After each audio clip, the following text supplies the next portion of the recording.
The X Zone radio and TV show is largely an opinion talk show. All opinions, comments, or statements of fact expressed by Rob McConnell's guests are strictly their own and are not to be construed as those of the X Zone radio and TV show or in any manner endorsed by Rob McConnell, Relmar McConnell Media Company, Talkstar Radio Network, its affiliated stations, or employees.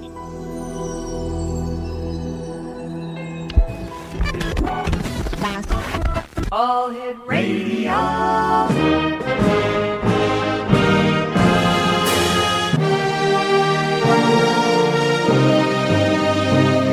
Welcome to the X Zone, a place where fact is fiction and fiction is reality. Now, here's your host, Rob McConnell. Now, I think I know why it sounded so strange on the telephone. Well, it's hard when you discover what keeps you going, keeps you all alone. I dreamed so real, you thought the smoke might never clear, and you hide it all behind endless cigarettes and tears. Somebody waits for the time I know it never. And welcome back, everyone. This is the X Zone. And of course, we're coming to you from our studios in Hamilton, Ontario, Canada. 1-800-610-7035, worldwide toll-free. Email xzone@xzoneradiotv.com. On MSN Messenger, xzoneradiotv@hotmail.com. And our website, www.xzoneradiotv.com. X Zone, this hour we're going to be talking to Bobbie Atristain. We're going to be talking to Bobbie about the Center for Paranormal Research and Investigation. And Bobbie, welcome back to the X Zone. It's been some time since you've been with us. Yes, it has. Thanks a lot for having me back. Bobbie, can you explain to our listeners a little bit about your background and what got you into the research and investigation of the paranormal? Well, as a child, I grew up here in the U.S., and there were just lots of unexplained things that happened. My mother would be visited by relatives that she would at night, and she would find out the next day they had passed away, and she didn't know that at the time that she saw them. So hearing those stories growing up and from an adult had a profound effect on me, and I wanted to approach, as I got older, I wasn't really interested in psychics or Ouija boards and that kind of stuff. I really wanted to apply science to it to see if it could pass the rigor, which is how I came across, actually, the Toronto Ghost and Hauntings Research Society, founded by Matt Didier up in Toronto. And he had basically posted on our webpage that if you can do web design and you've got some scientific thinking, we'd love for you to open a branch in your area. And Virginia, of course, one of the oldest states in the U.S., a lot of rich history going back to pre-Revolutionary War time. I thought this was the perfect place to conduct this sort of research. So back in 2000, we got a web page, and the rest is really sort of history. So we've been going on for 11 years now. So let me ask you, Bobbie, how haunted is Virginia? Well, it depends on who you ask. We have a lot of historical places throughout the state, and all of them have some sort of ghost story attached to it. And for me, over the years, it's not so much the thrill of the chase for looking for something paranormal as it is we get into the backstory of a lot of these places and get to see a lot of the historical places, sections that the general public doesn't get to see, which for me is fascinating because I love history. So that's just as rewarding for me as when we do get to go out to someone that's got a private residence and they think they have, something paranormal going on and being able to educate them and point out, I say upwards of 97% or more of the time it's something that's logical, that can be explained. But it's that 3% that, I can't explain. I'm not saying that I'll never be able to explain it, but currently I can't. That keeps me going. Bobbie, we've got about a minute left before I have to go to my commercial break. Do you think that we're getting closer to the answer as to what ghosts are, how they do the haunting that they do and why they do the haunting that they do. Yes, and I think the key is going to lie in quantum mechanics. Quantum physics. I think that's where the answer is. All right, Bobbie, stand by. You and I have to take our 2-minute commercial break. We'll be back right after this break from our sponsors. X-Zone Nation, Bobbie Atristain is our special guest, and she is with the Center for Paranormal Research and Investigations. Her website, www.virginiaghosts.com. That's www.virginiaghosts.com. This is the X-Zone. My name is Rob McConnell, and we're coming to you from our studios in Hamilton, Ontario, Canada, on the Talkstar Radio Network, X-Zone Broadcast Network, UK High Definition Radio, Euro High Definition Radio, Star Cable, and our growing family of broadcast affiliates, Red Cross, Canada, the United States, the Caribbean, Central America, South America, the Pacific Rim, Asia, India, Africa, and Europe. We'll be back in 2 minutes talking about ghosts and hauntings this hour in the X-Zone. Don't go away.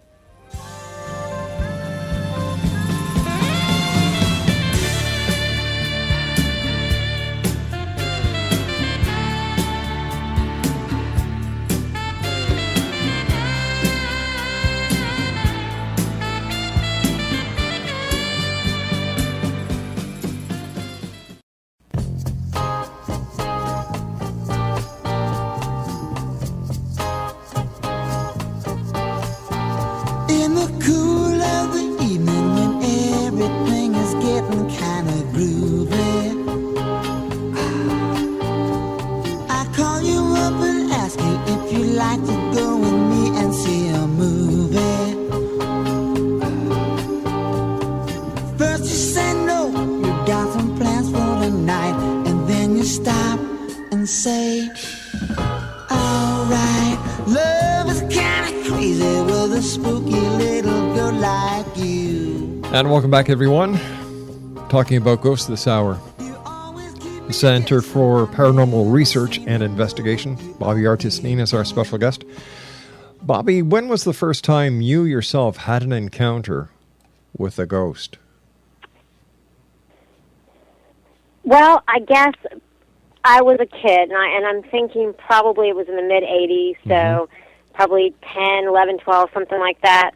And we were at my grandmother's house, and we were downstairs watching television a normal Saturday night. Right. And we all heard someone come in the upstairs, which we assumed was, we were with my great-grandmother, we assumed it was my grandmother coming home, because you could hear the carport door open, close, footsteps across the kitchen floor upstairs, and it approached the door that went downstairs, the doorknob turned, and then it stopped.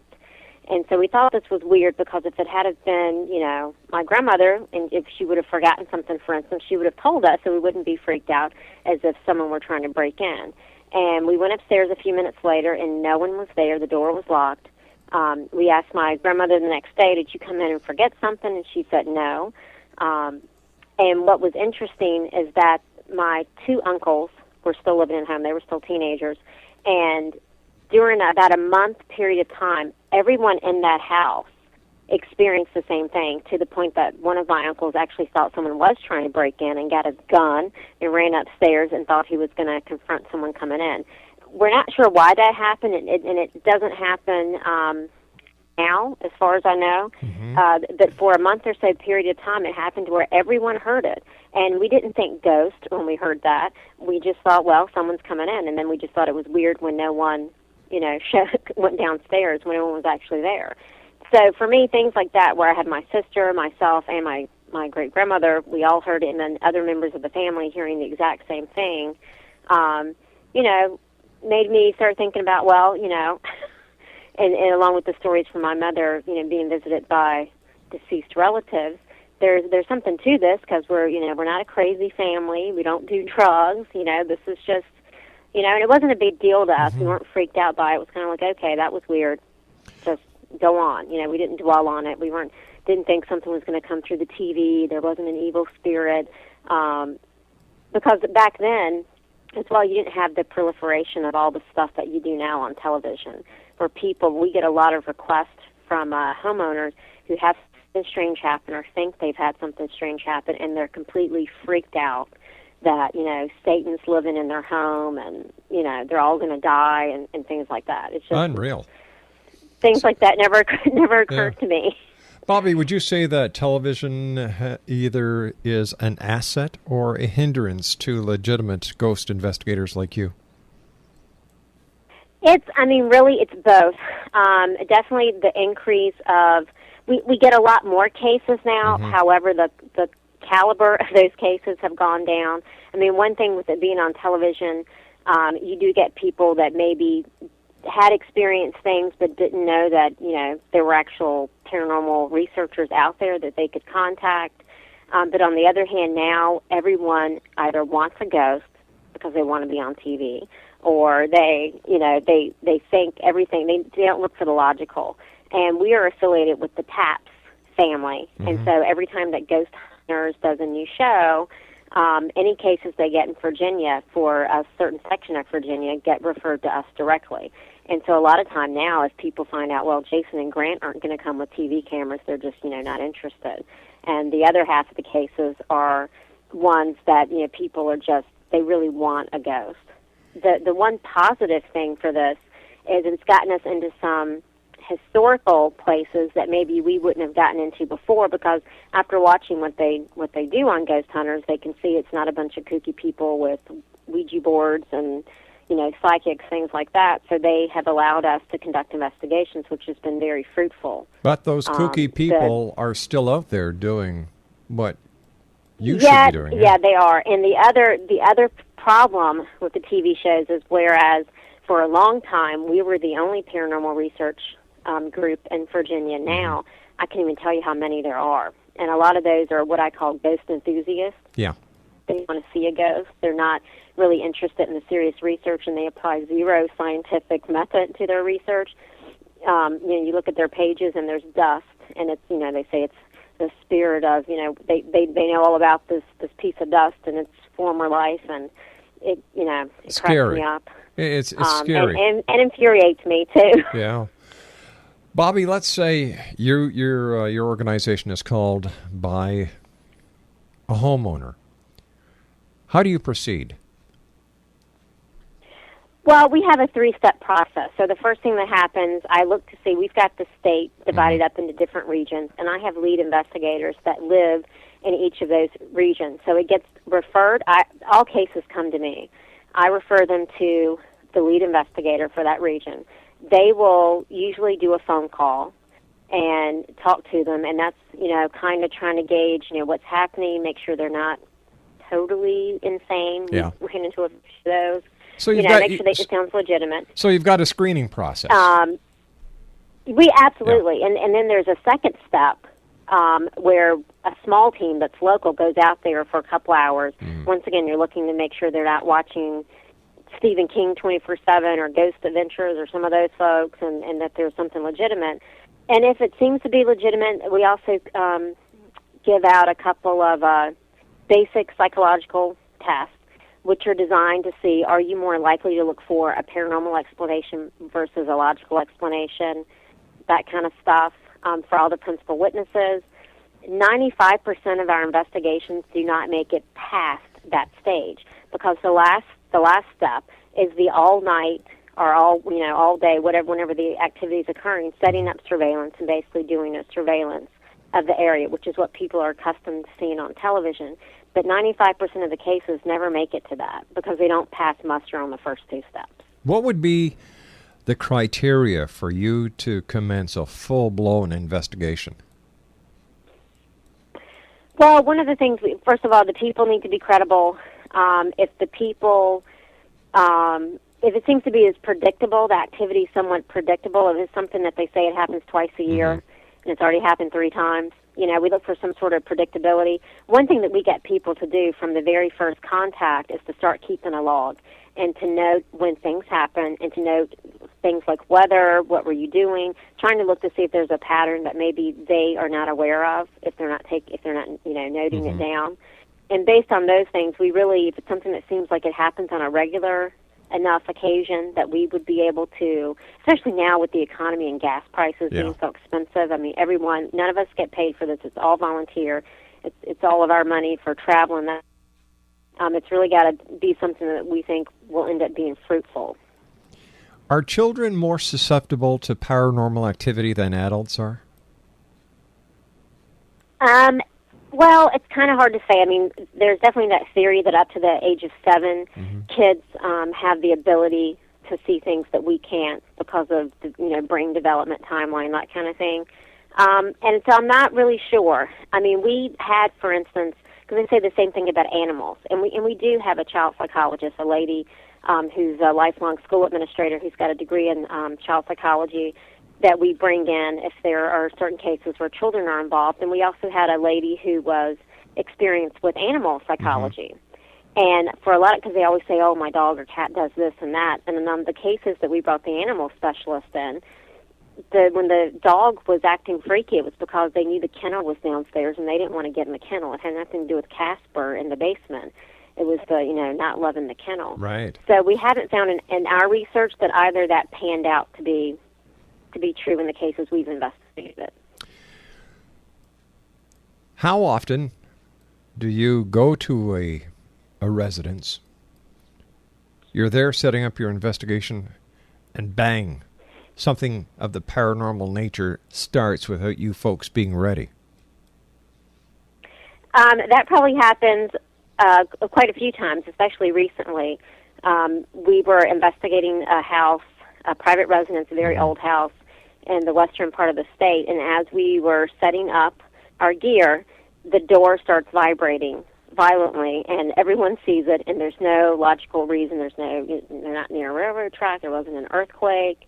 They couldn't duplicate it after it stopped, and of course, not a single camera had been hooked up yet. And the rest of the night, nothing happened. Oh gosh!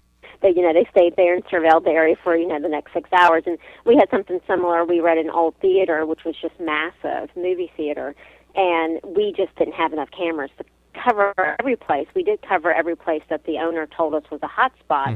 And as an afterthought, one of the employees said, you need to look at the ladies' bathroom, that I always get creeped out in the ladies' bathroom. So we put a camera, but we didn't have a port to plug that into the DVR, but we could view it.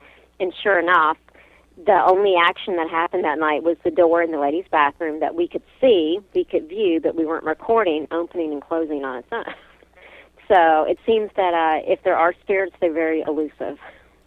Are certain countries more are certain areas of the United States more haunted than other parts? Or does this depend on the history? It depends on the population? Are there any common threads? Well, what I've noticed in Virginia, if you were to look at population base, assuming that the larger the population, the more case requests we would get, and this is like before the TV, all that stuff kind of hit.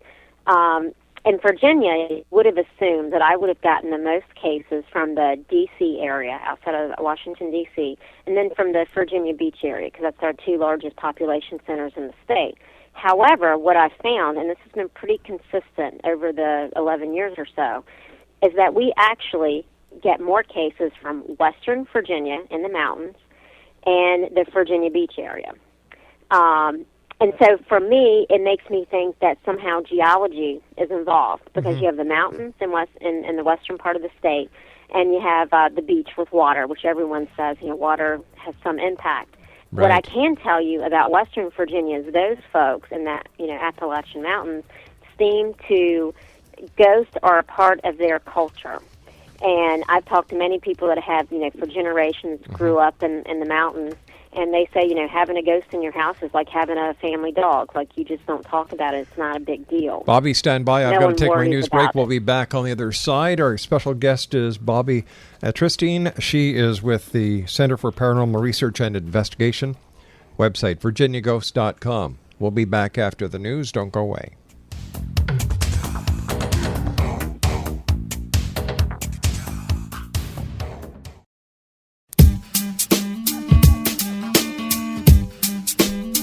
You're listening to the X Zone Radio Show, live and around the world on the Talkstar Radio Network. X-Zone Broadcast Network, UK High Definition Radio, Euro High Definition Radio, and Star Cable. Our toll-free telephone number worldwide is 1-800-610-7035. Our email address, xzone@xzoneradiotv.com. On MSN Messenger, xzoneradiotv@hotmail.com. And our website, www.xzoneradiotv.com. I believe it's meant to be, darling. I watch you wait.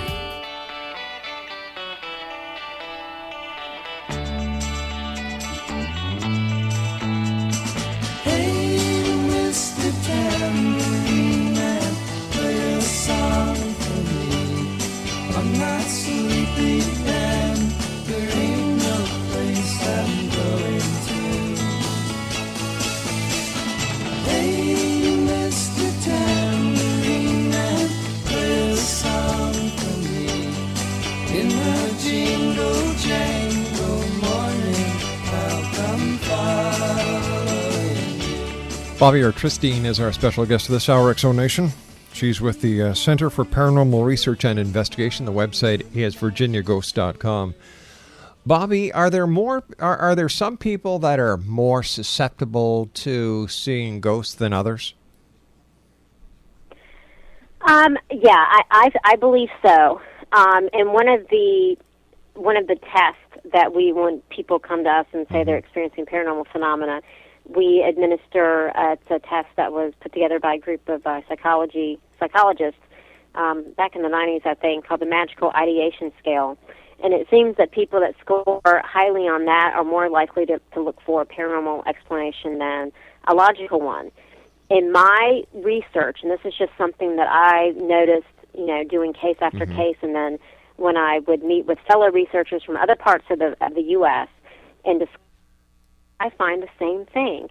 And so I actually wrote a book about it a few years ago called Haunted People, Haunted Minds, and it seems to me that a lot of people that experience paranormal phenomena throughout their lives not only experience, Ghost and Casper, but also have had alien experiences, Bigfoot encounters, and oftentimes some sort of divine, angels or something like that throughout their lives. And it seems that a great deal of those people experience some sort of trauma during childhood, be it, the loss of a parent, something profound like that, or sexual abuse. But something major happened to them during childhood, and it was right after that traumatic experience that they had their first paranormal experience, and it's carried with them throughout, adulthood. So I don't know why. I don't know if there's something has something to do with brain development, I'm not sure. Or if because of this traumatic experience, people will want to look towards fantasy than reality to explain things. I'm not sure. What is the most scary case that you yourself have worked on? Well, I'll tell you, we actually just finished up, we are the official paranormal research organization for Mickey Tavern, which is in Charlottesville, Virginia. It's just down the street from Monticello, Thomas Jefferson's home. Mickey Tavern dates back to the 1700s. A lot of history there. Best fried chicken in the U.S., in the South, I'll give you that, best food ever. And they wanted us to come out because they had some, people, staff talk about having paranormal experiences, everything from, stuff in their gift shop, flying off the wall, to hearing footsteps and things like that. And they just thought, well, it would be kind of cool if you guys check this out.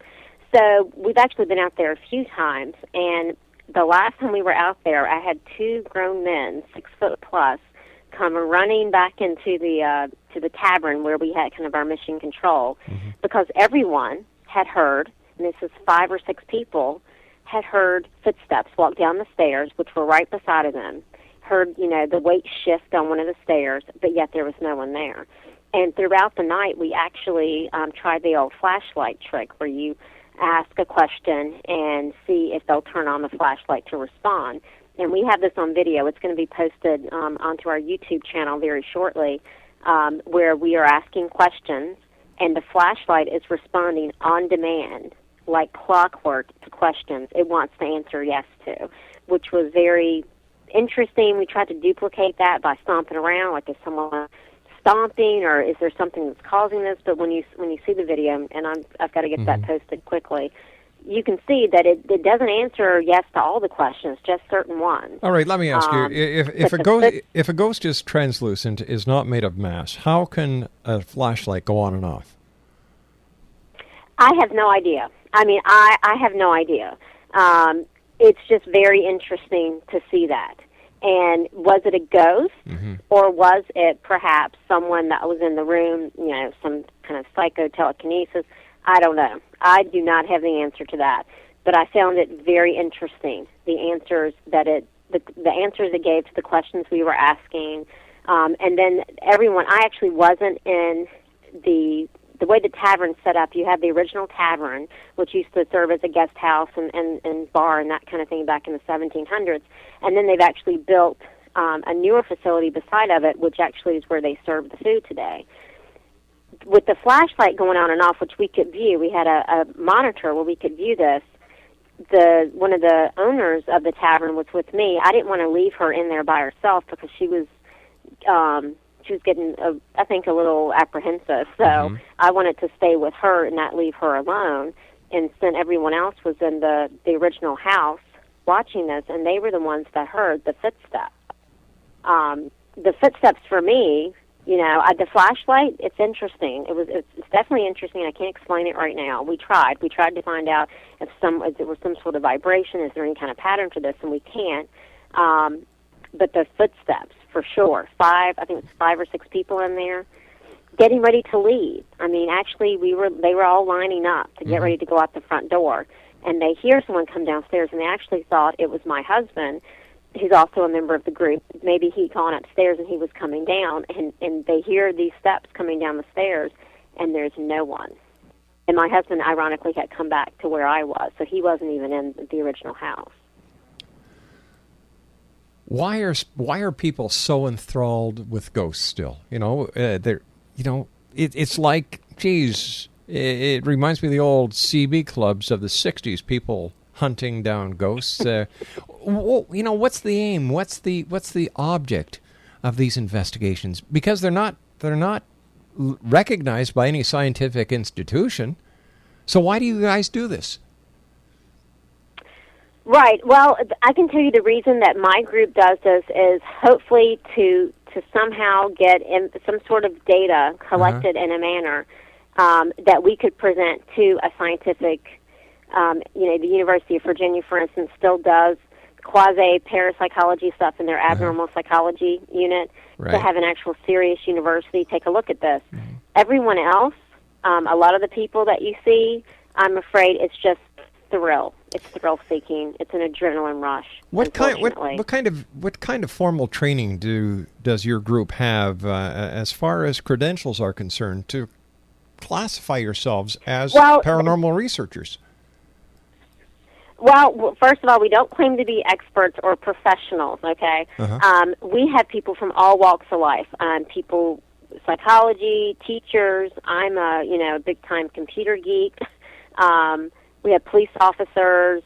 We actually do have some scientists, all walks of life. And the one thing that brings us together versus other groups is that everyone has agreed to look at this and try to garner empirical evidence, and be careful when we do collect evidence that there's some sort of chain of custody. So if we ever were to get something that we could take to UVA, that we could assure that it hadn't been tampered with. Not going into the psychics and mediums and that kind of stuff. We're just not into that. We want to look for some sort of tangible evidence. Ideally we would find something we could take to a lab and reproduce, but I don't think that's going to happen, at least where it turns out to be something supernatural. And that's the other thing. Most of us don't care if in ghost in the sense of Casper, the spirits of the deceased, if that exists or not. Doesn't matter. What's fascinating to me is this phenomena that right now we don't understand exactly how it happens. I think it's fascinating.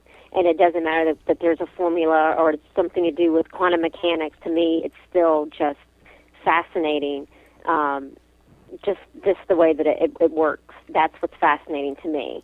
the belief, and I don't need to have a belief in some other spirit world or whatever. That doesn't play in for me personally. Everyone in the group has their own, opinions on that, but you check them at the door. Why do so many ghosts hang around bars, pubs, and places where people get sloshed? Well, I think that if you look at the theory that ghosts are spirits of the deceased, you're going to hang around places you hung around in life. Yeah, but you just said you don't. Wait a sec. You just said that you don't go for that. I personally don't All go right, for that so now. let's. I'm talking to you now personally. Why is it that you think, based on what you believe, that there are so many ghosts that are reported to hang around bars? I have only investigated a couple of places that were bars. So from my experience, I haven't noticed that they hang out in bars, at least in Virginia, any more than other places. So where would you say most of the... where would you say that most of the places that are where the ghosts hang out are? It's their former residences. It's not the cemetery. It's a lot of it's former. It's where they lived, and not necessarily the house, but the place, the land. There seems to be a connection to the actual place that they spent their lives. Is that why? And that's why I think there's a lot of. Go under. I was going to say that's why I think a lot of mental hospitals are. There is a higher percentage, I think, of probably mental hospitals that are haunted, because you had a lot of people, especially back in the day, that's where they lived. What about the ghosts that apparently are seen on the where the Battle of Gettysburg was fought? Well, for that, you have to kind of think the energy there. I mean, I don't know if those apparitions or the things that are seen, if those actually have any intelligence or if that's some sort of like trapped energy, because especially Gettysburg, one of the more horrific battles of the Civil War here in the U.S., a lot of energy. And at that point in the war, you had a lot of, they weren't men. I mean, when you say men that were fighting, a lot of them were teenagers, were kids. They were going out there, at least I can tell you from the Confederate side, they were starving, miserable, and to be out there and just to be taken out in the prime of your life, and this is for a lot of them a big part of what they had known. There's just a lot of energy. How come if we you don't want to go with the theory that ghosts are dead people, then maybe they don't know they're dead, if you want to go with that theory. How come we don't hear ghost stories about Vietnam, Korea, Iraq, Afghanistan? Why is it that the only ghost stories that we hear about are from the historic sites that end up being tourist spots? There are ghost stories in those places. We just don't hear about them here in the States. I know my husband was in Iraq, and he actually, one of the places he stayed was an old prison, and that place was haunted. I mean, there are ghost stories from there, but we don't hear them. We don't hear about them, maybe because of the language barrier. I don't know. And I mean, one thing that I've always also said is why are there no, the Neanderthal ghosts? Why don't I see the cavemen ghosts? Yeah. Where are they? I understand that. So does this mean that there is a definite connection between the person who was having the experience and their beliefs and their perception as well as their mental ability? I definitely think that the person that is viewing or experiencing this, I think their perception and everything they bring with it definitely plays into it, because you could have one apparition, for instance, and one person may see a demon and another person may see an angel. Depends on, and then they would see the same thing. It is perception, and each person with their history and their beliefs brings that with them, and that's why we do extensive interviews with everyone, trying to figure out where they're coming from. Because basically, when we do an investigation, at least initially, we're working with anecdotal evidence. Please don't take this wrong, but who checks out the sanity of the researchers? That's an excellent question. And we've actually had a couple of researchers that have proven to be not so sane, and they leave the organization. And we don't actually go through. We ourselves do not go through a battery of psychological tests, but we do background checks, criminal background checks. We get employees, their current employment for references, There's also a 3-month probation period where you have to do complete certain requirements, such as I think it's 2 preliminary on-site investigation and 1 full-scale investigation, with a recommendation from your regional director, and then it goes before the membership at large for a vote. So there is a trial period, and there's some background research done, but you're right. And we have had a couple of members that look to be upstanding, but due to some actions that they took, and it was within our group, nothing to do with our clients, but were found to be maybe not as sane as we thought. You never know. You never know. Bobbie, stand by. You and I have to take our final break for this hour. Exonation, if you'd like more information, Bobbie has a great website, www.virginiaghosts.com. Ghosts. I've been out on so-called ghost investigations, and you know what, Bobbie? I hate to say it, but it seemed as if there was a lot of giggling, there was a lot of laughing, there was a lot of spoofing between the members of the different organizations. I walked away from that saying, you guys are worse than kids. And I'm not talking about your organization, please. It has nothing to do with you folks. And I think that this is why so many people, when it comes to ghost researchers, they don't take them serious, because it's like a hobby for them. Like, let's get out on a Saturday night, go chase a ghost, have some laughs, and then we go have a few beers later. Stand by. We've got to take our final break. We'll be back on the other side. Once again, www.virginiaghost.com. My name is Rob McConnell. This is the X Zone. Don't go away.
Well, X Zone, we've been talking about ghosts this hour, hauntings, and Bobbie Atristain from the Center for Paranormal Research and Investigations. Her website is virginiaghost.com, has been kind enough to be with us. And Bobbie, there are a number of credible groups out there like yours.